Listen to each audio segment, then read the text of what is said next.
Last year I decided I just didn't want to go on a stereotypical spring break with all my friends. I wanted to give back to my community in a different way and also still go to a different place of the country. So I signed up to do an alternative spring break. We drove down 8 hours to Nashville in one of those JMU white vans, and then we got there Saturday night, and then Sunday was our free day in Nashville. So we got to just pretty much do everything Nashville has to offer. I think for me it's getting outside of your comfort zone and getting outside of yourself. I feel rewarded when I can see that I've helped somebody else, so being able to do a whole week dedicated to that is really something that I knew I wanted to do and be a part of. It's just been cool to be able just to work together and cook together after a long day of volunteering and sit down and we just reflect on our day, do the highs and lows, and just talk about our experiences.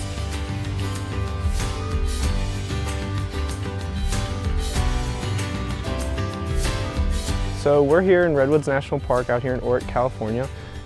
First day we put up 2 seasonal bridges, which was really cool to see because going to national parks in the past, now it's like seeing the other side of that and getting a new appreciation for that. But we got to talk to the park rangers, see what they do day to day and get a glimpse into that, and then also help them with their jobs because they do have so much that they do with only 3 people on their staff. Just seeing that younger generation want to make an impact on Redwoods, that's what they want to see and that's what we're giving them, and I think that's amazing. It's become one of my passions, volunteering, and I would have never realized that if I never went on the trip. I also felt like it was a great opportunity. A lot of colleges don't have this program. Why not? Why wouldn't you do it? It's available, something brand new, and you get something out of it.